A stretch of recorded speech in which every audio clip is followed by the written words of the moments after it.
recorded this video in transit, right?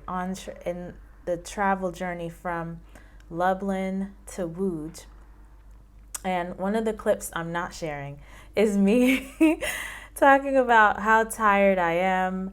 And it just got me thinking, I used to struggle with chronic fatigue, and this is something that comes up: fatigue, sleepiness, and where does that come from, right? I've been really interested in learning more about chronic fatigue, what causes it, reading lots of books that kind of stem from this whole line of inquiry, right? And so I just wanted to share, if any of you have, and I've been traveling for a while. At the time I shot this video, going from Lublin to Łódź, that was July 1st, right? And right now I'm speaking to you in the middle of August. This was like a month and a half ago. At that time I had been traveling a month, but I had already traveled from Orlando to Warsaw, which was quite a journey. And tiredness and fatigue hit me. Travel does affect your microbiome, and your microbiome affects your brain, right? It affects how your brain is functioning.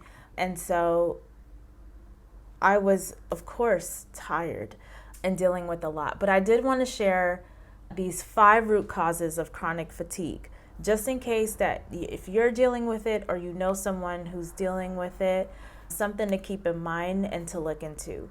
1, chronic viral infections. We've had folks who are dealing even now with long haul COVID.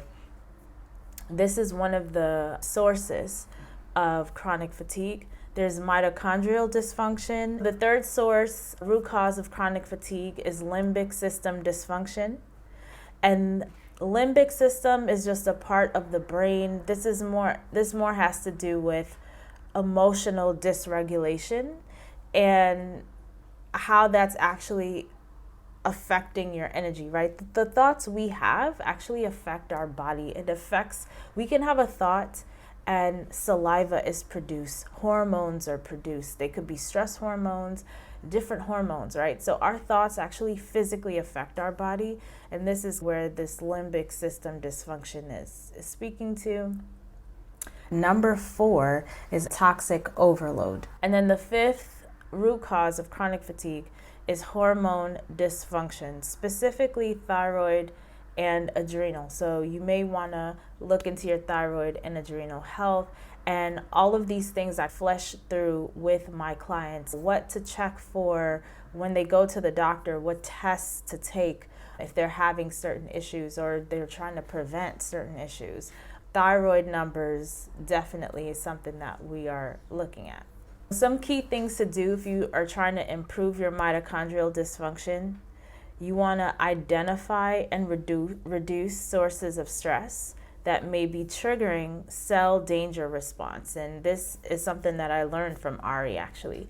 Some of these things could be poor diet, which when traveling, sometimes it's not the best, right? Because you don't have the things that you need to do things how you like, and eating out, they don't have the best options. This factors in with the traveling because poor diet tends to come up for folks who are maybe not that flexible or not able to adjust that well.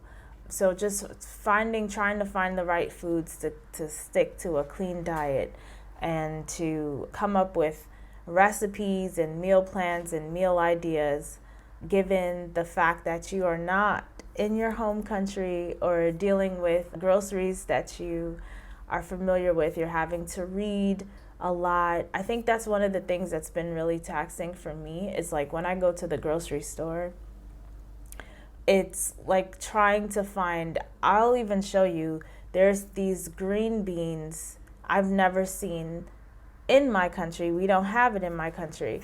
And trying to figure out what it is, how to prepare it, what does it taste like before I spend the money and spend all this time to prepare it in a kitchen that's not my own, with tools that are very limited. All of these things can be very challenging. But back to the identifying and reducing sources of stress, there are toxins. In Poland, there's a lot of smoking. This like I said, all of these sources of stress induce cell danger response. It triggers cell danger response in the mitochondria. Infections is a source. Psychological stress, like being homesick, just missing being home, being in an environment that you're used to, that could be a psychological stressor. Lack of sleep, not getting sufficient amounts of sleep, and jet lag could be potentially a part of that, right? There are certain techniques and tools that you can utilize when you're traveling. Like the best thing is like lining up with the circadian rhythm, but that doesn't mean that you're exempt from being affected by the travel. They've done research, NIH has published studies that show that when you jump these time zones, it does affect your circadian rhythm. It does affect your microbiome. And so obviously that's going to also affect the brain. That's going to affect your energy levels despite your best efforts, right? It just is what it is. But doing the best you can to reduce these stressors can help take the load off your mitochondria.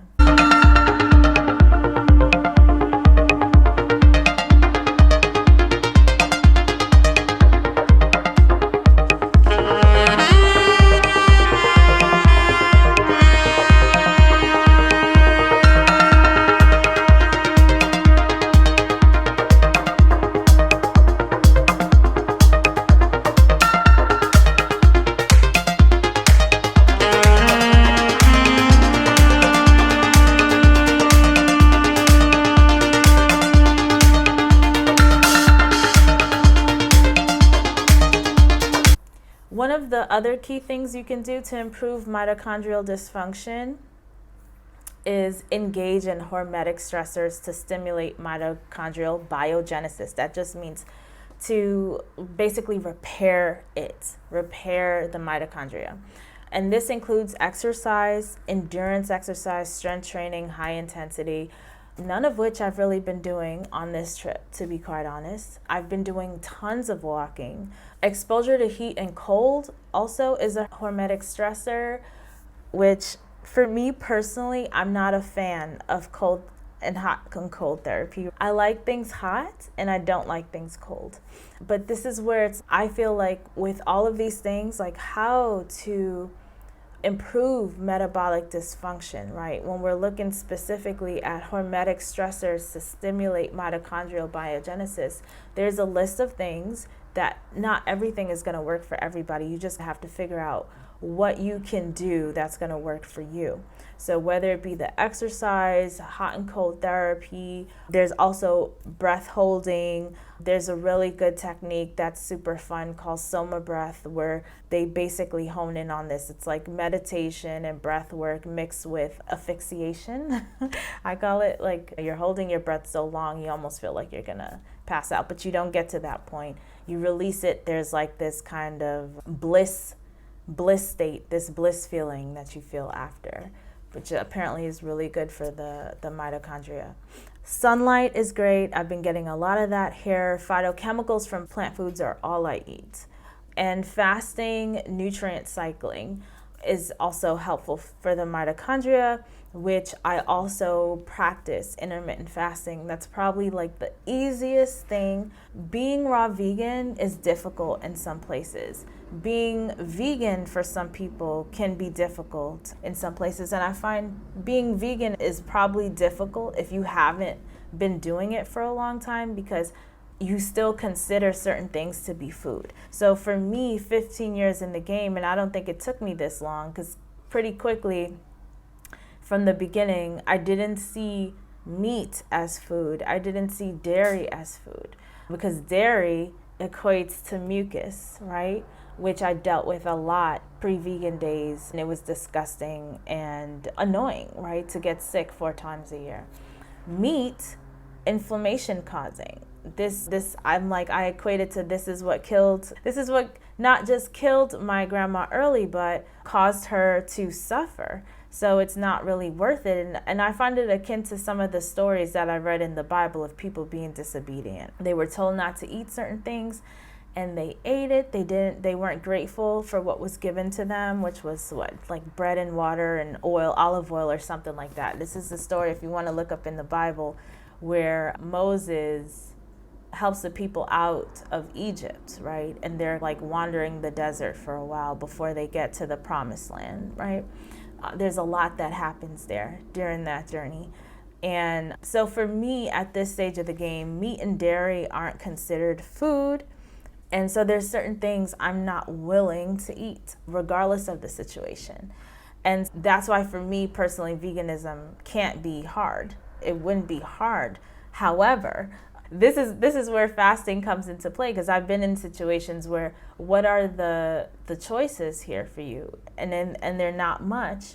And what's my default mechanism? Basically fasting. Fasting has been done for centuries, our ancestors in the beginning of time. You fast just because this is what it is, right?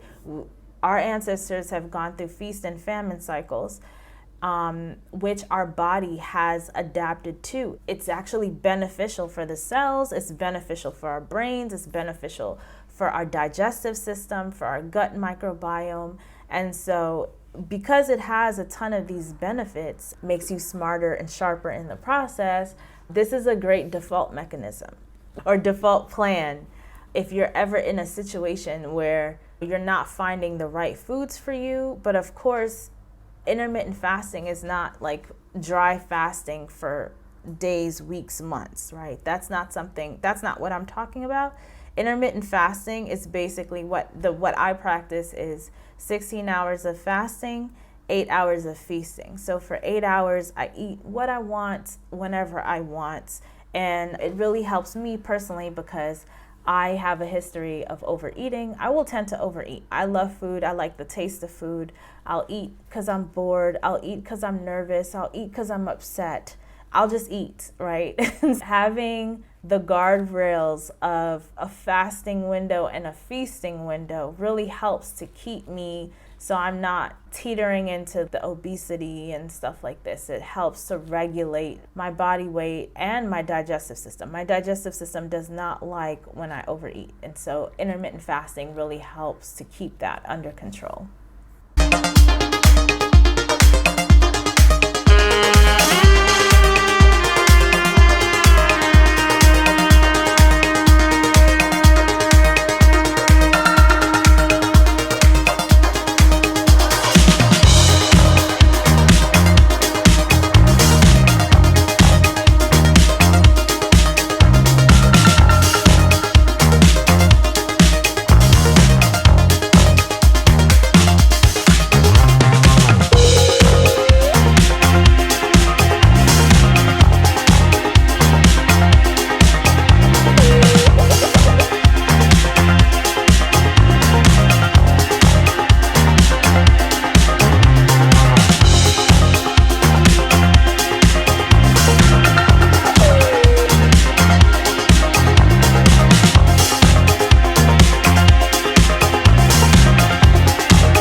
So still on the conversation of things that we can do to improve mitochondrial dysfunction, you want to make sure you're getting adequate rest between workouts to allow the mitochondria time to recover.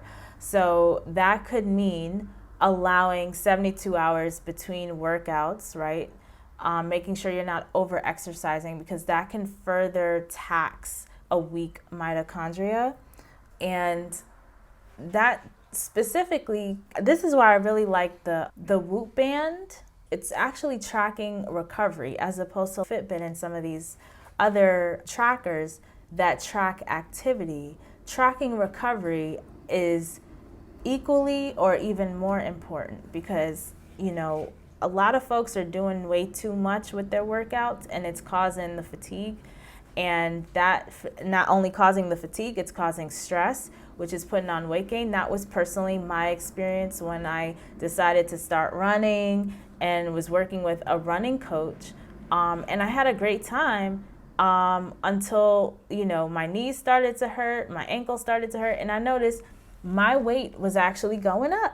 And it's like, why am I doing this? This was supposed to be beneficial. Even though I'm having fun, it's supposed to have a benefit, because none of us, the brain and body is just like, how can I expend the least amount of energy possible? Even though we're taking in energy in the form of food and calories, we want to expend less energy, right?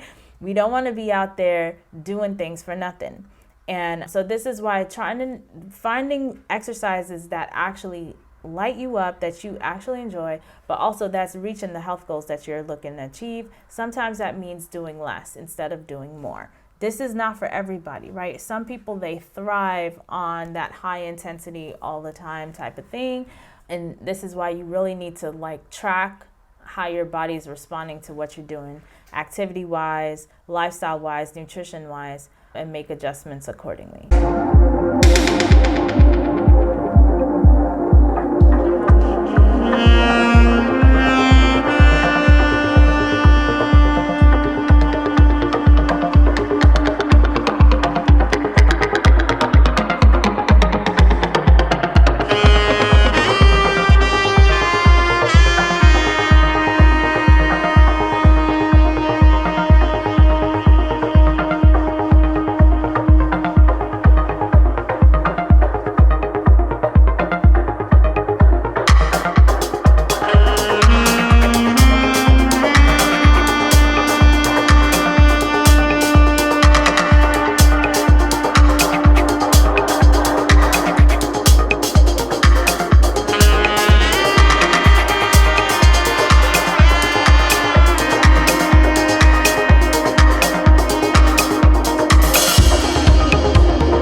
Also, you want to work on metabolic flexibility. So you train your body to burn fats for fuel by depleting glycogen stores, occasionally through fasting like we talked about.